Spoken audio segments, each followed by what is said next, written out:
What is up, guys? Back with another video. I'm about to start the E30 up, BMW E30.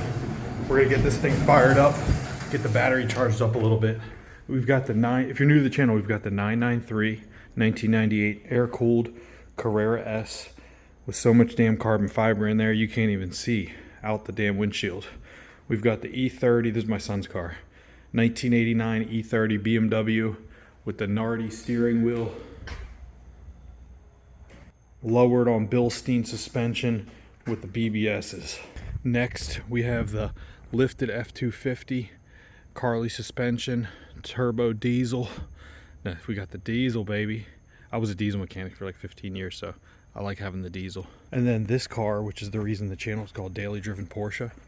It's a 992 Carrera S lowered with AL13 wheels, Tech Art body kit, Soul Performance exhaust, headers, cats, stage 2 tune, and bright silver AL13s, 22 in the rear, 21 in the front. Dropped, lowered, sitting pretty. And we've got the wing up. I wanted to do a ducktail, but we just kept it simple with the wing. And this is actually, it's a black car originally, but this is black gloss, black PPF, piano black. So it's slick and smooth. It's actually a little dusty. I just got it back from being PPF'd. Shout out to Vito at Carholics. He did a good job. He even wrapped, look, he fixed my front lip, Tech Art front lip. That front lip is $3 grand. It's ridiculous. But he fixed it. It was cracked. He used JB Weld and some other stuff and he fixed it. But it's looking good. All right, let's go start this E30. I told my wife it looks like Beverly Hillbillies out here. We got 911s that's sitting in the grass. All right, let's get this thing unlocked. Stick this little key in, pop it, pop and lock it. All right. Oh yeah. Oh, I like the smell. Really like the smell. I'm gonna fire this bad boy up. Oh yeah. I got the trickle charger plugged in. Let's back it out. We're gonna let this thing sit for a second and charge. We'll let the battery run for a little while. I'll hop out, take a little video so you guys can see what it looks like.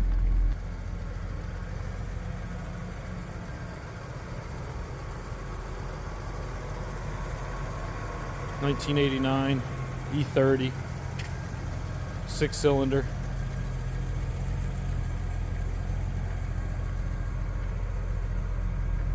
(325i).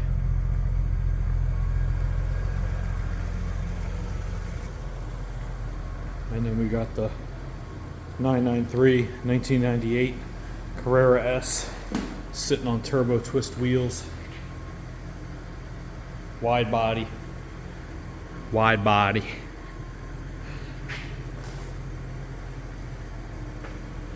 It's got the sport turbo suspension. I don't even know if that's what it's called. I just start calling stuff. I'm like, it's got the tweaker suspension. It's got the low dips. And it's got the hips. No, but all I know is that I love this car, dude. It's so fun to drive. It's smooth. I need to start taking care of it as far as like the paint and stuff. I just got to clean it. I need to clean this thing. It's been sitting here. We've just been busy. But I got to say, I've been a black car fan. But I got to say this red is really growing on me.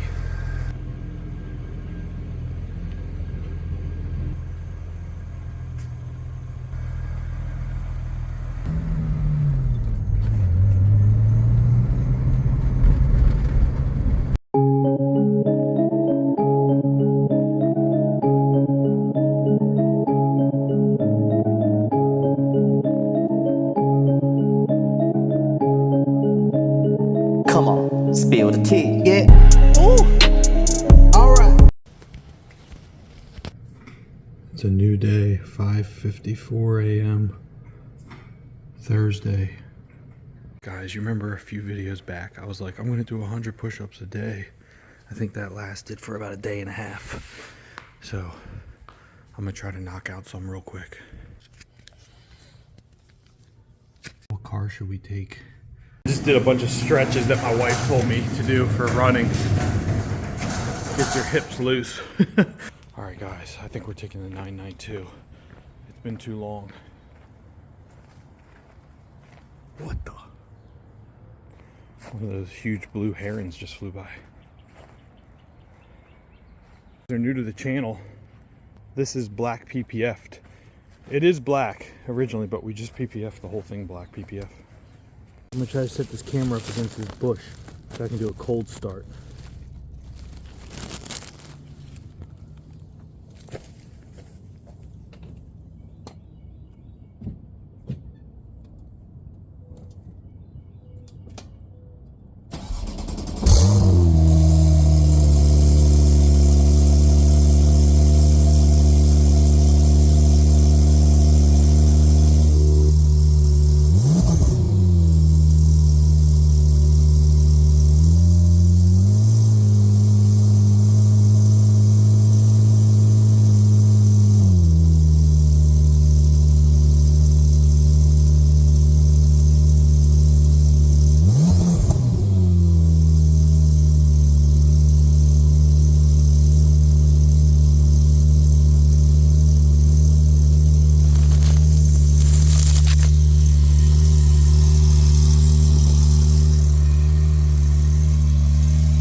Lightsaber out in the streets.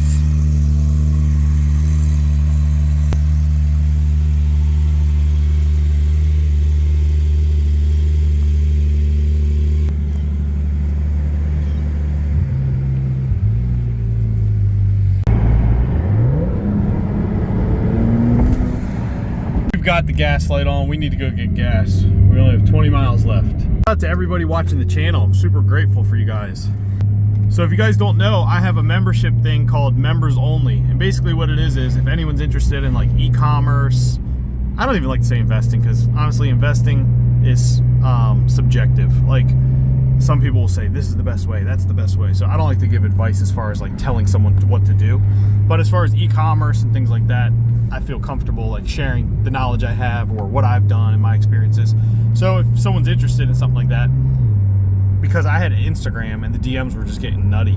So I decided I'm gonna do this, and then if someone wants to take advantage of it and be a member and then ask a question, I can make a full-blown video related to it. So, or a live. So shout out to Ilkins G 3525. He asked me a question. He said, how do you figure out how you're gonna source your product for Shopify? So I asked him if he would rather have a live, like we could do a live one-on-one like I did with Noah, or if he'd rather have me make a video. So he said he'd rather have me make the video. I get it, dude. Trust me. I'd rather do the video too, because you know, when you're busy, you know how it is. So I'm slightly different when it comes to sourcing a product for Shopify, because I started in it was around 2012, 2011, I started looking at products and stuff, and I wasn't really looking for a product. So the way that I did my market research was imagination. I was a lot different. I'm going to talk about both ways, but I was different. I used my imagination to come up with all the ideas and all the products and all the things that we sell. I didn't know it at the time, but I was just fantasizing. I was just dreaming. And I was recognizing little tiny clues and little tiny, like they say, success leaves clues. I didn't realize it, but I was looking at like patterns and trends and things that were just coming about in technology with Facebook ads and things like that. And I was, little by little, I was stacking that stuff in my brain. I didn't know that I wanted to sell a product. I just was like aware of like, I can remember one of the main things that got me like, just woke me up. I went on Instagram and I remember I saw a picture and it said #cause on the image, like on the Instagram image. And I was like, huh, it's like, what is that? And then I was like, I looked down at the description and it had a hashtag, you know, like this was new when hashtags were fairly new. And I clicked it, and when I clicked it, I went in and there was all this stuff related to a cause.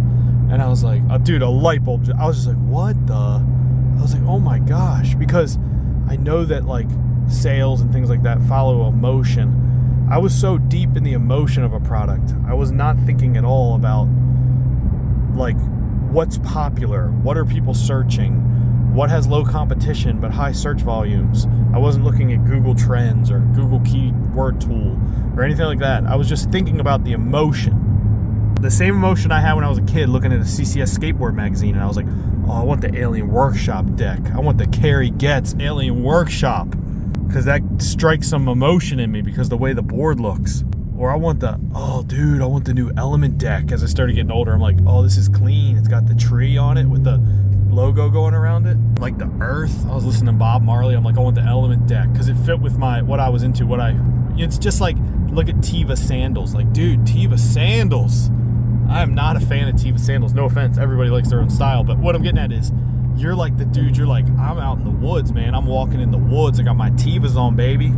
You know what I'm talking about? Like, that's what I was, you guys are like, I'm not signing up for this membership. What is he talking about? I'm going to get into the more detailed stuff about tools and things you can use if you want to like look at other brands or you want to look at what people are searching for. It's just that you could be focusing on, what I'm trying to get across is that there's that side of it, but there's also the side of it where if you can conceive it and see it and believe in it, you can achieve it. So it's like, if you can envision something and believe in it and get obsessed with it, you're gonna be so hungry to make it successful that you're gonna push through all the adversity. And that's really what you need when you're gonna be building a brand. You don't wanna sell, maybe I'm wrong, but I like brand. That's what I've done. I've built brand. I haven't done drop shipping or finding like the thing that blows the water off your car and it's popular on Amazon and I buy it from Alibaba and I put it on Amazon and I sell through it and then, you know, through fulfillment by Amazon or anything like that. I just haven't done that. I've built brand. But because I've built brand, we're able to have like a membership. Then not on this channel, I'm talking about like with our product, like a monthly thing. We're able to have reoccurring customers. We have some people that buy over 90, 100, 120 times from us. And we sell girls' jewelry and keychains and stuff. It's just that it's not so much about the product, it's about the brand. It's about it's about the certain company that you just affiliate with. Like when I say I recognize trends, like you see CrossFit, they're wearing like those Vivo shoes, those barefoot shoes. You just recognize trends. So what is it you're into? Just take your time and think about that. What is it you're into? And if you're not into it, what is it like maybe your girlfriend or your friends or something you recognize a trend? You know you see these patterns. They're everywhere. Every time I've come to this gas station, they stole my credit card. So let's go give them our credit card again. No, I have to stop here. I'm almost out of gas.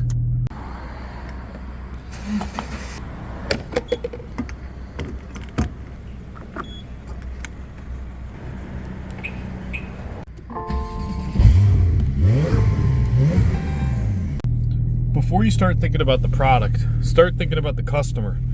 So who is it you want to sell to? Do you want to sell something related to something you're personally into that you're like kind of proud to share because you like it because it's similar to stuff you're into? Or do you want to sell something just because you know it's popular? Both are fine. I'm just saying, because there's two different options.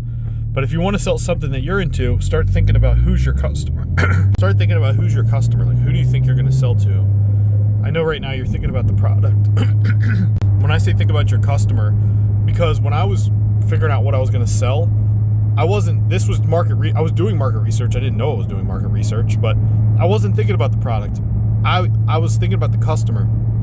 And when I say I was thinking about the customer, I was growing up skateboarding, and once a year we'd go to Ocean City, Maryland for vacation. And when I was there, dude, I thought I was Patrick Swayze from Point Break.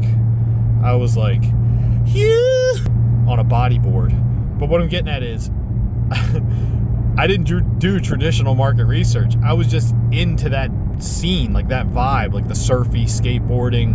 I was like, man, I want to live out here. I love this. This is awesome. I was a kid, you know? And I saw that, and this stayed with me for like years. I saw the vibe of the surf shop. So what I'm getting at is, every brand, if you think about it, has an identity. I'm talking on a much higher level than just trying to figure out a product that's popular and put it on the internet and try to sell it, because you're gonna be immersed in this pool of competition, and everybody's doing the same thing. You're going to be copying the same guys that are doing the same. They're copying someone else. This is what I'm talking about being original and just being authentic and doing something you love.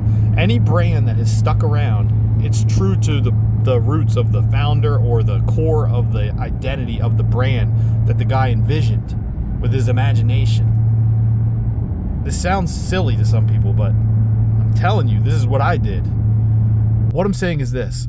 All these people that are searching out using Google keyword tools or SEMrush and SimilarWeb, and I'll tell you all the tools, or TikTok Creative Center, or Facebook Ads Library. There's so many, I can tell you, tools you can use. It does help to find things that you can see are popular. You can think of something that you want to sell and then search it out and see what are people doing and what are people. Look at the comments, dude. You can see what people are upset about, complaining about, and you can see, is there space? But what I'm getting at is this. I've always operated in the gray. People are in the black or white. Like they're in the, this is super popular, let's do this. Or let's copy this guy, he's so popular. I always operated in the gray space on the edges. I was never out on the field. I was on the sidelines figuring out, talking to the guy who's like, I don't play, but I'm kind of into pickleball. But nobody has a pickleball court around here. You know, I'm just hypothetical. I don't play pickleball. But you get what I'm saying. Like, there is niches that aren't tapped into that have big markets. Like, for example, like imagine, like you look at the broom, and I'm not talking about inventing something. I'm not talking about like inventing something where you're like, this sounds complicated. You look at like the broom, it was improved upon, and the Swiffer was created. I think all the time about like, look at like medical related like jewelry, for example. Like you see like, there, it's ugly. You see those like identity things, or maybe just there's all kinds of weird little gray spaces that you could improve. You could say like there's a large amount of people that have this issue with this thing, and there's just nothing for them. And you can create it. And it's not as hard as you think. For example, I'll just throw this out there.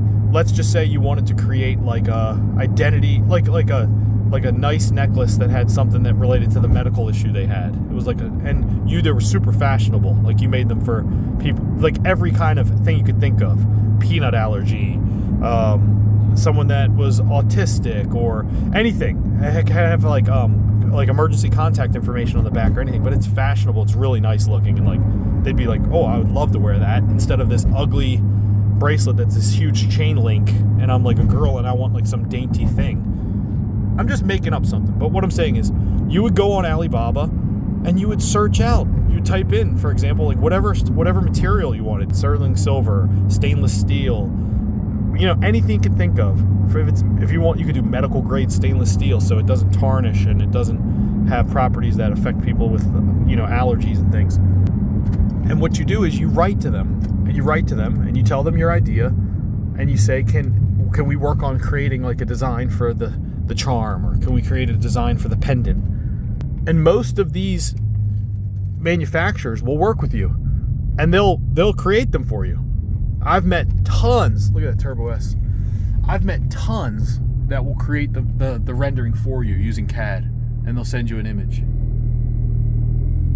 I've actually gotten images for things from other manufacturers in the beginning that I took the image and went and showed it as an example to another one.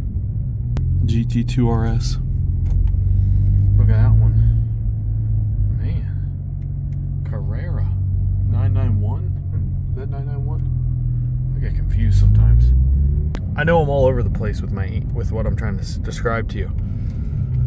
But the key things I've said so far is, one, use your imagination. Don't just try to find something that you see is popular that's a one-hit wonder. You don't want to be a one-hit wonder. You want to be a legend, dude. You want your brand to be around for years. Is that a Type R Integra? You want your brand to be around for years. Because guess what? If you're a one-hit wonder, you know what you're going to get for doing a good job? Another job. You're going to do a great job, and then you're going to be handed another job. Because when that product dries up, you're going to have to go find the next one, and the next one, and the next one. But if you build a brand and you treat your customers good and you evolve over time, you create a floor, like a foundation for your business, where you have a certain amount of reoccurring revenue that keeps your business going, covers your operational costs, covers your cost of goods sold. And over time, it'll get easier and easier because it'll snowball. And they're so, and like for example, I did buy a thing that blows the water off your car when you wash it.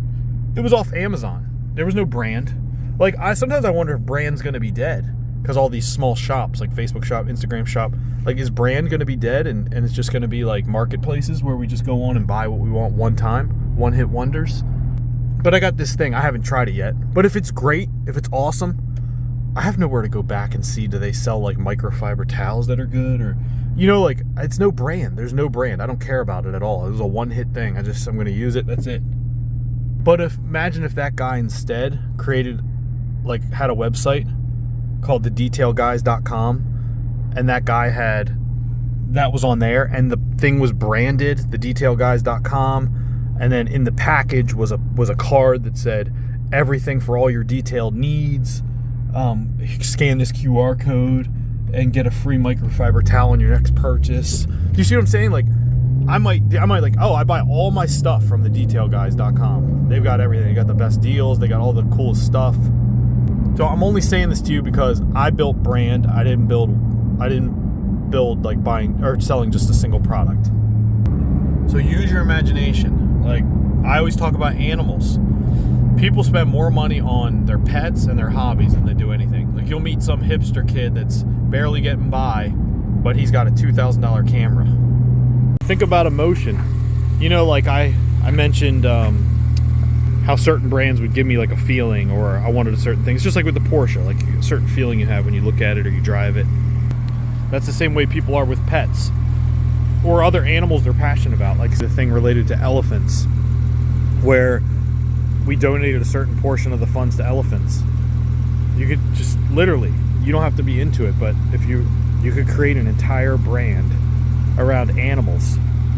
It could be jewelry, it could be anything, and you donate to each one, or causes. You can connect your product with something that does good too. So it instantly strikes emotion, because you can use that in the marketing. I think I'm talking a little bit too much about imagination and emotion. It's just that I think that, like a friend of mine he's part owner of Sand Cloud Towels. They were on Shark Tank, and I talked to him on the phone one time, and he said, nobody's going to want your product unless they think everybody else wants your product. So what I realized was, instead of looking for something to be popular, like it's just like having a YouTube channel or something, like make it popular, like create it from nothing. That's what an asset is. You create something from nothing that produces something. Like, you're not buying a tree that's producing fruit. Like, you're planting the seed and you're growing it over time. You're creating a new thing, brand new from nothing. So that's why I never really just tried to like copy. I tried to. Now I'll tell you, success does leave clues. So you do emulate success. If you once you create your brand or your whatever it is that you want to build, you do find people that are similar, and you see what they're doing that's successful. So I'll get into that. So let me get out of the clouds and in the dirt. So as far as tools go, like if you want to see what is popular, or you want to see how much competition something has, or you want to see what's selling best. So like free tools you can use, for example, could be Google Trends. You can go on Google Trends and you can see what's trending. The one I love the most is Google Keyword Tool. So you can Google this, Google Keyword Tool. Don't hit the first one or two, because they're usually an ad for something else that's not the real one. Scroll down and make sure it's the real Google one. But Google Keyword Tool, what you can do is you can put in a search term. So this is like a keyword that someone might search. And you can see it'll give you other ideas, like other options, and it'll tell you the competition. Usually now, back in the day, it would say competition low, medium. Now it like pretty much says high for everything, because everything's so saturated. But if you're broad, it's definitely going to say high competition. You're going to have high search terms. Like if you typed in like necklace, for example. But you can get more narrow with it. So you could type in like pug necklace. And you might find like, holy crap, dude. There's 15,000 people searching every day for pug necklaces or pug jewelry. I'm just making up something, but you get what I'm saying. Fanny pack. Like, you never know. You could be the fanny pack bro. Like, I don't know, you might recognize some trend where you're like, dude, everybody is wearing like a shoulder bag. Like, maybe I'm just gonna make like all different kinds of cool like shoulder, like, I don't know, like you have to use your imagination. But I think that operating in the gray space and making something big, rather than just finding something and buying the same exact product like a desk fan and selling it on Amazon, I just think it's way more rewarding when you build a brand over time. And there's so much that's involved with a brand, like the culture around the brand, the identity, the feeling it gives the customer, the way you treat the customer. Like, sometimes brand is more just, it's even more than the product. Like, certain brands are known for their customer service, and that's why people buy from them. Maybe the product's not even as good as the other one, but it's like, oh, they're so easy to deal with. Like, I love buying, like, well, I'll tell you right now, Tiffany's jewelry, they left me with that experience. Every time I've ever bought something for my wife from there, dude, the service is just like, it's shipped and set. It's shipped so quick. It comes amazing. They follow up and ask if everything is perfect. Like, it's always very easy and seamless. So it's like, I could go to K Jewelers. I know Tiffany's better than K Jewelers, but I'm saying, like, I could go to like K Jewelers or something and save money, but I'll buy it from them because I know, I'm like, this, it's like, the process is seamless. If something's wrong with it, I can send it back to them.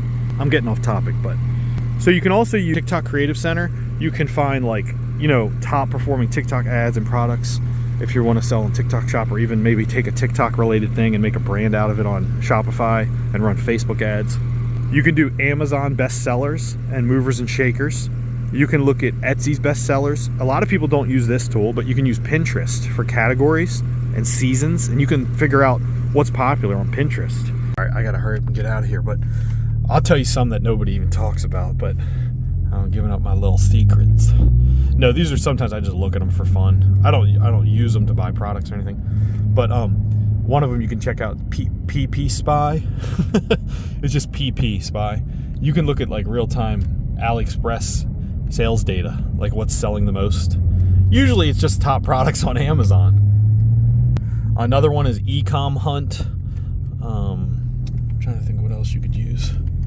But these tools are only helpful if you're trying to basically copy the winning product on a certain platform. But sometimes the winning product's a winning product because the guy's spending $20,000 on ads a day.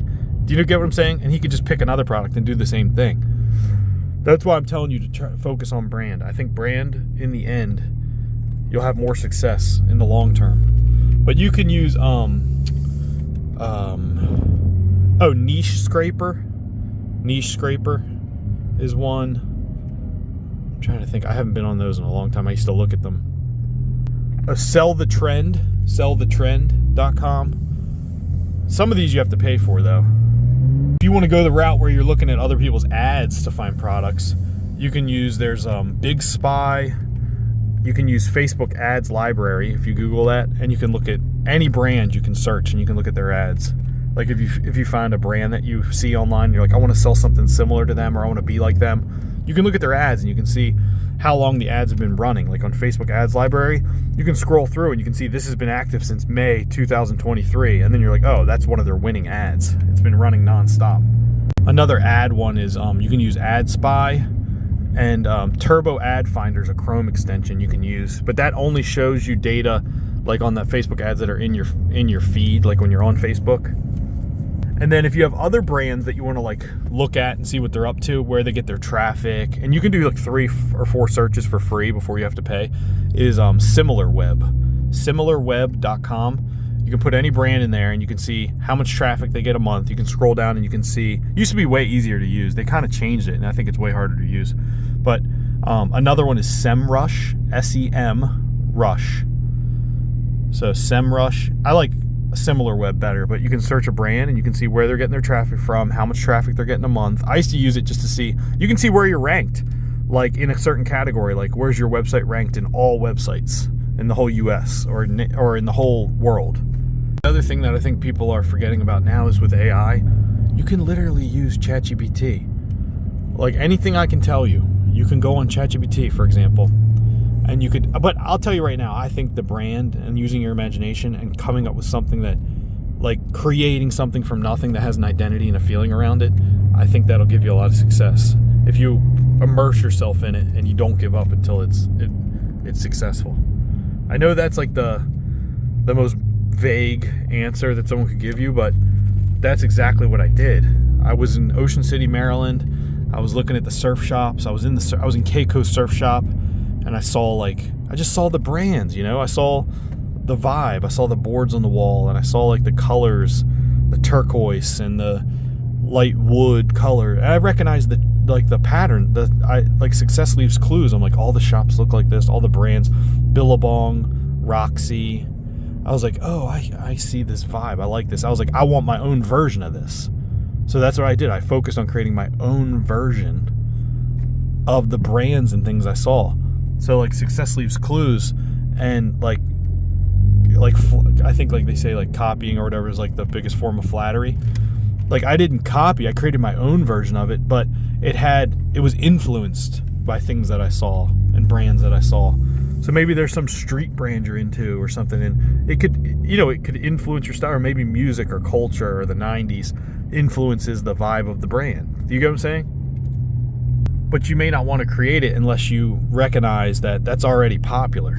Like in a sense that you're like, there's a huge demographic of people that gravitate towards this style, and there's really not that many players in the space that are doing it right or creating like what I'm envisioning in my mind. That's what I saw. I saw like, all right, there's jewelry, but there's not that much like kind of cool, like beachy, surfy, kind of like laid back vibe, like jewelry. So that's what I got like into. I was like, well, I didn't get into it. My wife was making bracelets. If you go back and look at my old videos, Becoming an Entrepreneur and all that stuff, they're on there. But my wife was making bracelets, and when I said that I was stacking trends, I was stacking patterns in my mind, I had the influence from the beach, Ocean City, and the surf shops. And when I saw my wife making bracelets, I'm like, that's the vibe. I'm like, oh my gosh, I love those. I was like, what? I'm like, I saw the display. I'm like, put them in the store right now. Take my money. Like, give me those. And I said, how many can you make? Like, that's what I'm saying. Like, I didn't like go and do market research. But I did it a couple times. I did it with a clothing thing. It wasn't about the research and what was popular. It was, you believe in it, you make it popular. You make it cool around the marketing. You talk about it. You pump people up about it. It's the way I'm like, dude, let's get 911s, baby. Now we all want 911s. Like, you just get excited about it because you're excited about it. Other people get excited about it. Then they get other people excited about it. And then before you know it, that's a brand. And before you know it, we're going to be freaking getting something like that. So you got to enjoy your life and freaking just go all out, dude. Full throttle. I don't know if I helped you at all with this video, but let me know. Ask more questions because I can go in depth more. I know I was pretty vague, but honestly, I think operating in the gray, not the black or white, and using your imagination, but also using those tools to see what is popular. But don't just chase the most popular trend. Sit down and get quiet and think to yourself, like pick, dude, I can do it right now. I close my eyes and I can just think of like some cool brand or something. I don't know, like you can just, you know what I'm talking about. Like, you get ideas, those like ideas pop in your head. They said that if you were to just commit yourself and stick to just one of the damn ideas that you came up with in your life, you'd be a multimillionaire. It's so true. Like Les Brown says, the richest place in the world is the graveyard, because that's where ideas go to die. All these ideas people have, who knows what that is? I think that's what God is. Like you get these seeds planted in your head. We're supposed to go create.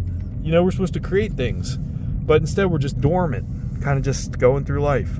Why are we not creating like abundance and figuring out just creating? I think that's really what the universe is. That's why it's expanding. Like, that's what life is. Like, we're supposed to be creating, not tearing things down. So just use your imagination, but you can't come up with ideas and get successful if you're so distracted. So put down, I don't have personal Instagram, dude. Like, if you have to, delete the Instagram. Use it as a tool. Use it to search and see what's popular. You guys already know, all you guys on Instagram, you recognize trends. You recognize popular brands. Use those things that you recognize. And be like, all right. Like, that's what I did. My friend was selling candles, and I saw him selling candles. My wife was making the bracelets, and I'm like, dude, look at this brand he's making. I'm like, and I was like, you want your own, like, look around, look at all the brands. Don't you want your own little slice of that? You can create that too, but you can create your own cooler version of it with your put your little recipe, put your ingredient on it, and make it unique for you. So that's really what it is, I think. But I know there's another side to it. There are the guys that are super successful that sell FBA, like fulfillment by Amazon, and they do like just the most popular products and drop shipping and all that. I know that. It's just not the space I was ever in. I'm more in the, like, I just wanted to have a brand, dude. I wanted to have my own brand. I was like proud of it. I wanted to share it. I wanted to see it. I wanted to see the freaking logo on something. I wanted to see the sticker on something. You know, like when I saw the sticker on a surfboard, because we started making stickers for surfboards and stuff, and like we sponsored some people, some pretty big, like well-known people too. When we and I saw the sticker and I saw the person walking with the surfboard, like holding the board, walking towards the thing with the logo, I was like, I remember saying, oh, we got in the surf shop, Quiet Storm Surf Shop in Ocean City, Maryland. So the idea, okay, the seed that I had, that I planted, I believed in it. I conceived it first and believed in it, and I achieved it. We saw our logo with all the other brands, dude. It was on the counter, our logo. And I remember saying to my wife, man, it fits in, doesn't it? Doesn't it fit in? She's like, yeah, it really does. She's like, it just looks like one of those. It was like, it's almost like they don't know you don't belong. Like once you're in there, you know what I mean? They don't know you don't belong, but do they even belong? You know, it's like they did the same thing you did. We just put so much weight in all these other people, like that they have something you don't. You have all the exact same skills that they have. I have no college degree. It's just your imagination. Use your imagination, but it's not just imagination, it's action. So think about the outcome you want and the purpose, why you want it, and then take action. So subscribe to the channel. I'll see you guys on the next video. Hopefully this provided some kind of value. I don't know. But I will see you guys on the next video. Thanks for watching.